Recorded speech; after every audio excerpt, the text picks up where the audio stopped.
Hello students, जो है life processes chapter है बायो का 10th क्लास का स्टार्ट कर रही हूँ मैं।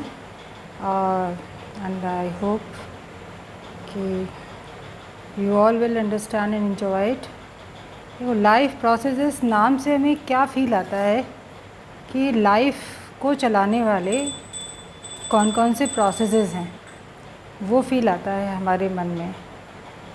देखो, एक छोटा सा बच्चा भी जब जन्म लेता है संसार में, थोड़ा सा बड़ा होता है, तो वो अपने तरीके से चीज़ों को आइडेंटिफाई करता है, महसूस करता है। बहुत सी चीज़ें हैं जो उसको देखता है कि उसने देखा था कुछ चीज़ें बड़ी हो रही हैं, कुछ चीज़ें चलती हैं, चलने को बस भी चलती है, बट बस इज़ नॉट लिविंग। किस आधार पे आइडेंटिफाई करता है कि कोई चीज़ है, किसी को चोट लगती है, दर्द होता है। नॉन लिविंग की तो कोई चोट नहीं लगती। लिविंग बींग्स का ये भी नज़र आता है कि उनके ऑफस्प्रिंग होते हैं, उनके बच्चे होते हैं। ये भी नज़र आता है कि ग्रोथ होती है। उन्हीं को ही देखते हैं बच्चे, कई बार जो रिश्तेदार आते कहते हैं अरे तुम इतने बड़े हो गए, अब तो पहचान में नहीं आ रहे। ऐसी बहुत सारी चीज़ें आती हैं। तो लगता है कि टेबल चेयर है, टेबल चेयर को तो खाना नहीं खिलाना पड़ता, लेकिन जो लिविंग बींग्स हैं उनको खाना खिलाना पड़ता है, प्लांट्स को वाटरिंग करनी पड़ती है। तो ये सारी चीज़ समझ में आती है। तो कौन कौन सी चीज़ें दिमाग में आने लग जाती हैं कि लिविंग बींग्स में ख़ास तौर से क्या होता है, मूवमेंट। जब भी कोई हलचल है, लेकिन कोई अगर सो रहा है तो आपको लगेगा मूवमेंट नहीं, लेकिन वहाँ मूवमेंट है, सांस ले रहा है, धड़कन चल रही है, हार्ट बीट है।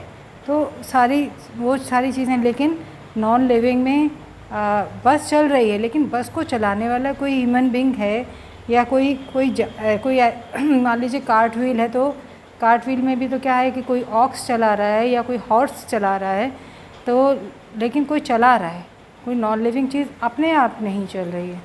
तो कुछ ना कुछ उसके अंदर सेटिंग है, किसी न किसी तरीके का। जैसे मान लीजिए आपको लगता है कि बच्चे के खिलौने आजकल तो आ गए, तो कन्फ्यूजन बढ़ सकता है कि रिमोट कंट्रोल से बहुत सी क्यों उसमें कुछ ना कुछ फीडिंग कर दी है उसके अंदर, जिसके आधार पे वो चल रहा है। लेकिन जैसे ही वो चीज़ नहीं होती तो वो अपने आप नहीं चल पाता। एक लिविंग बीइंग की सबसे बड़ी पहचान क्या होती है कि उनके अंदर खुद एक डिसीज़न लेते हैं, उनके अंदर एक नर्वस एक्टिविटी होती है, उनको स्टिमुलस से उनका रिस्पॉन्स होता है। तो कौन कौन से हमारे जो सिस्टम हैं, तो इसको एक हम छोटे से सेल के आधार पे समझ सकते हैं। सबसे पहले एक छोटा सा सेल, देखिए हमारी सबकी बॉडी किससे बनी है, सेल से बनी हुई है। तो सेल के लेवल पे भी क्या चाहिए, सबको क्या चाहिए, सेल को भी एनर्जी चाहिए। एनर्जी कहाँ से आती है, फूड से आती है। जब फूड से आती है तो यानी फूड यानी न्यूट्रिशन की ज़रूरत है। तो समझ में आ गया कि हमारे को जब एक न्यूट्रिशन चाहिए तो हमारे कौन कौन से सिस्टम हो गए। हमारा जो है दैट इज़ डाइजेस्टिव सिस्टम हो गया। तो ये लिविंग बींग्स की पहचान के जो प्रोसेसेस हैं, डाइजेस्टिव सिस्टम हो गया। इसके अलावा एनर्जी चाहिए, तो एनर्जी के हिसाब से क्या हो गया, रेस्पिरेटरी सिस्टम हो गया। यानी एनर्जी किससे मिलती है, रेस्पिरेटरी सिस्टम से मिलती है। इसके बाद में और क्या है, आप देखते हैं मूवमेंट। लिविंग बींग्स में क्या होता है, मूवमेंट होता है।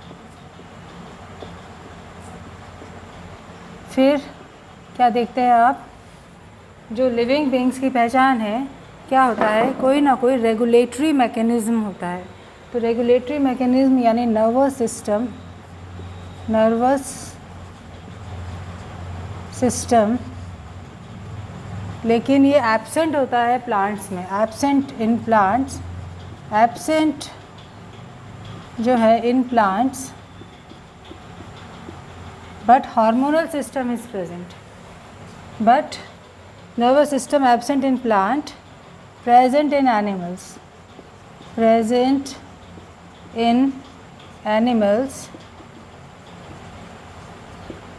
but hormones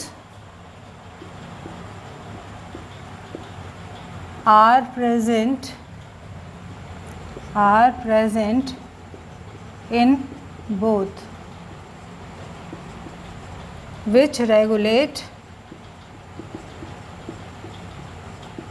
regulate the body activity, ठीक है, बॉडी एक्टिविटी।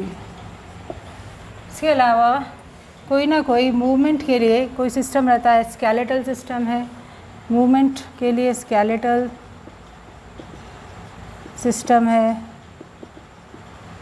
मस्कुलर सिस्टम है, मस्कुलर सिस्टम है, मस्कुलर सिस्टम है। इसके अलावा जब बॉडी में मेटाबॉलिक एक्टिविटी होती है तो फिर चाहे एक सेल भी क्यों ना हो तो वेस्ट प्रोडक्ट ज़रूर प्रोड्यूस होते हैं। तो उन वेस्ट प्रोडक्ट को रिमूव करने के लिए क्या होता है, एक्सक्रीटरी सिस्टम। वेस्ट प्रोडक्ट को रिमूव करने के लिए होता है एक्सक्रीटरी सिस्टम, जो कि रिमूव होना बहुत ज़्यादा ज़रूरी होता है, क्योंकि एक्सक्रीटरी सिस्टम में जो एक्चुअली बॉडी में मेटाबॉलिज्म की वजह से जो मेटाबॉलिक वेस्ट पैदा होते हैं तो वो they are very harmful, they are very toxic and they must be remove from the body, ठीक है। तो डाइजेस्टिव सिस्टम हो गया, रेस्पिरेटरी सिस्टम हो गया, मूवमेंट हो गया, नर्वस सिस्टम हो गया और हार्मोनल एंडोक्राइन सिस्टम हो गया, एक्सक्रीटरी सिस्टम हो गया, और सबसे बड़ा इम्पॉर्टेंट सिस्टम होता है reproductive system.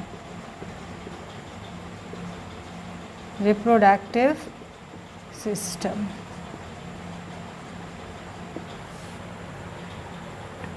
Reproductive system because आपने कभी ऐसा नहीं देखा होगा कि आप स्कूल में गए और नेक्स्ट डे आप देख रहे हैं तो एक चेयर की आप बेबी चेयर देखें, ऐसा तो नहीं होता ना।